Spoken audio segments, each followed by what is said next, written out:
Ian, as always. Welcome back to RaithTV, our wee studio here at League Business on Saturday. As tough a task as we could hope for, Dundee coming to town. How's the reaction of the boys been from last week? Yeah, it's been good. Couldn't have asked for any more of the guys. They're obviously, like us all, disappointed with the result on Saturday. When you look back and reflect, and hindsight is a wonderful thing. We look back on the game and the goals we conceded, but we also look back at some of the good stuff we've done. And I keep saying it, the game is about fine margins and fine lines, and perhaps if we get that goal before half time, it's a different outcome. But we focused at what we can do better, which there's always stuff you can do, win, lose or draw. But the reaction of the players, they came back in. We got out of our system Sunday morning, back in Monday and ready to go again. There's so many metrics of analysing the game now with your video analysis, your people from the sidelines. You've got, of course, the direct intervention with the players and the training itself.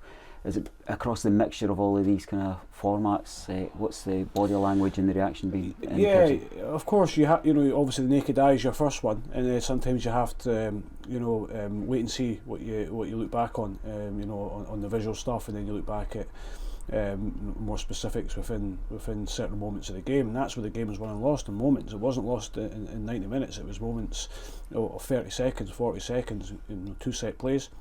As poor as we played at times in the game, the ultimate thing was we lost the game on two set plays, but there was stuff within the match that we done well, particularly after the first 20 minutes. I thought first half we dominated, but we just lacked that killer instinct in front of goal, which happens. So it's about getting the boys ready, getting them nice and sharp. It strikes me that football managers have got such a difficult balance to strike in terms of maintaining confidence with players, boosting the best, but also needing to have that permission to challenge when it's not good enough. How do you balance that yourself, just day to day? Well, you have to go away and think about it. Of course, that's part and parcel of football. You have to, as I say, reflect. Reflection is a great thing, and you have to be quite honest with yourself. Things you can do better. There was stuff we could all do better, myself, the staff, and the players.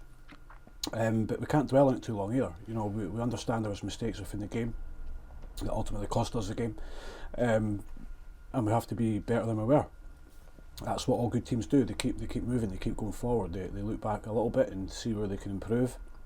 We know what we've done wrong. It's a lot worse sometimes when you come off a pitch and you're scratching your head a little bit, going, "Oh God, we've done okay there." And what do we do? We know what we need to do.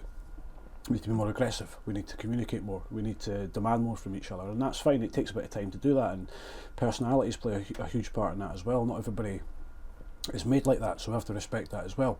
But ultimately, to be a successful football player and successful team, you need constant communication on the park, which we didn't have on Saturday, because both the goals were so basic in terms of football, and it's not even football, it's communication. But we also take solace a little bit in the fact there was probably another 20 odd teams on Saturday night feeling how we felt, and some of them might have been scratching their heads. So that's why we like a Sunday. We get in, we get out our systems, we analyse things, we get a good chat together, good and bad, but we also focus on positive side of the game, and we did have some decent performances within the 90 minutes. We did have players who were perhaps unlucky in front of goal at times, but there's also areas that we need to be better at, and as you said, we've got a stern test coming up on Saturday, but we're going to face a team who are in exactly the same position that we were on Saturday night and will be on Saturday afternoon. An extra week's training and familiarity with the squad in terms of Kyle and Ryan, how they settled in? Yeah, fine, absolutely fine. They both had a fairly low week, just a few things, a few niggles here and there, but I expect them to be absolutely 100% for Saturday's game. No new injuries, which is great for us. Because the squad, is not huge at the moment in terms of depth within there. We've obviously still got the four boys that have been out for some time and they're still out, so it'd be great to get them back eventually and add real competition within the group. And that's what you need. You need to be pushed all the time. You need to be looking over your shoulder, because the minute you stop, or the minute you think you're comfortable, then that's when performances deteriorate or you stand still. But the boys are, keep saying them, good players, really good players. They've got really good attitude. They've got good camaraderie with each other as well, but we need to take it onto the pitch. In terms of your own kind of vision for how Raith Rovers will develop, how close are you to having the squad that you feel you need? We're still a few away, I think. I think we need to help strikers. Obviously, Lewis being out for a long time has been difficult for everybody. Last season as well, we've got to be careful with him. We've got to give him every opportunity to make sure he's strong enough to return to the field, confident enough as well in his own physical attributes, because he's had a hard time. So we can't pin our hat on that. We have to be very mindful. So I'd like to add another one there if we can. It's very difficult. You speak to everybody. We're all looking for strikers, and we're all getting asked or offered the same ones to a certain extent. So it's trying to find the right one that will fit your team, the one that fits within your structure, one that's hungry to come and play. There's so many dynamics when you're trying to get a player. You know, sometimes you have to go through a bit of tough times to come out the other end, and there's very, very few teams that click straight away and go on to be very, very successful. You know, you can look at all the teams in the world. You look at teams down south who have got millions and millions of pounds, who are spending millions of pounds, and it ain't clicking for them for one reason or another that we don't know about. But it's not as easy as it perhaps can be perceived to be. You know, it happens at every single level. We're no different, but I'm very, very confident the players, absolutely 100% trust and belief in them, and I believe that they can go on to have a really good season and build a really good side.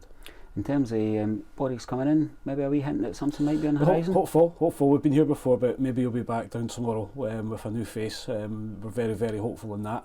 A player that I believe will definitely add value to us, value to the squad, and an area of the pitch that I do feel we still need to strengthen.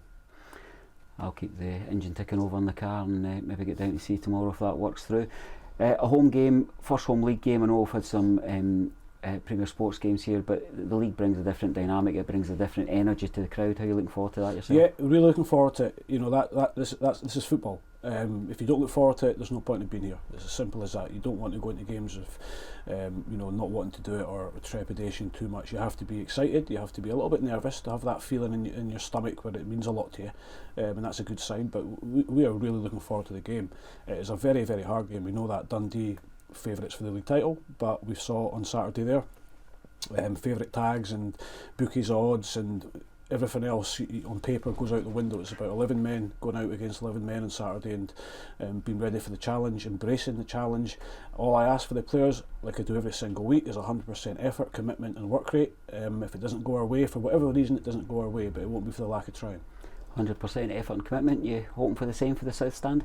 Absolutely. You know, they've been great with us. They really have. I think, yeah, people get frustrated. We understand that. We get frustrated. Players get frustrated, and football's an emotional game, and sometimes things are done and said in the heat of the moment. But when you go away and you look back on it, it's probably the only sport or thing in the world that can bring out a different character in people. And footballers and managers and staff and supporters are absolutely no different. And we're all in the same boat. We're all working towards that one common goal. We all want to be very, very successful, and we all get very disappointed when it doesn't go our way, and we look at things and we think, what can we all do better? But the supporters have been absolutely tremendous with us so far. I hope they're looking forward to the game, as you said, the first league game of the season against the favourites for the title. So it's built up to be a great occasion, hopefully a good game. It might be a wee bit more I wouldn't say dirty than normal, but I don't think it's going to be as pretty as people might have perceived 2 or 3 weeks ago, because you've got two teams that are desperate for a win, and sometimes you win ugly. A win's a win. We're looking forward to Saturday. Thanks for your time, Ian. Thank you.